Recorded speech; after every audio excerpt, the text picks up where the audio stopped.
কাজের কথা বলে বিশ্ববিদ্যালয়ের বাইরে অবস্থান করেন। 19 তারিখে উনি শিক্ষক সমিতির কাছে এক্সিকিউটিভ বডি যখন আমরা কথা বলেছিলাম তখন বলেছিলেন যে উনি ঢাকায় যাবেন এবং পরদিনই ফিরে আসবেন, এসে এটার একটা সুন্দর সমাধান করবেন। কিন্তু আমরা পরবর্তীতে লক্ষ্য করছি যে উনি আসলে এখন পর্যন্ত বিশ্ববিদ্যালয়ে ফিরে আসেননি এবং আমাদের পরবর্তী দিন আজকে তৃতীয় দিনের মতো অবস্থান কর্মসূচি ছিল, উনি এই বিষয়ে কোনো কর্ণপাত করেননি। এমনকি ভাইস চ্যান্সেলর মহোদয় যে দাপ্তরিক কাজে বিশ্ববিদ্যালয়ের বাইরে গিয়েছেন এমন কোনো অফিসিয়াল নোটিশ আমাদেরকে দেওয়া হয়নি।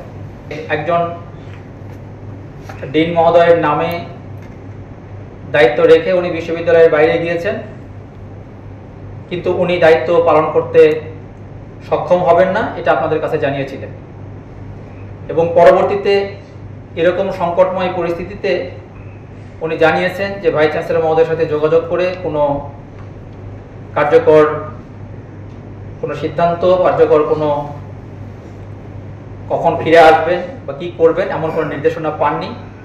এমত অবস্থায় আজকে তিনি ভাইস চ্যান্সেলর দায়িত্ব পালন করতে পারবেন না বলে লিখিতভাবে জানিয়েছেন।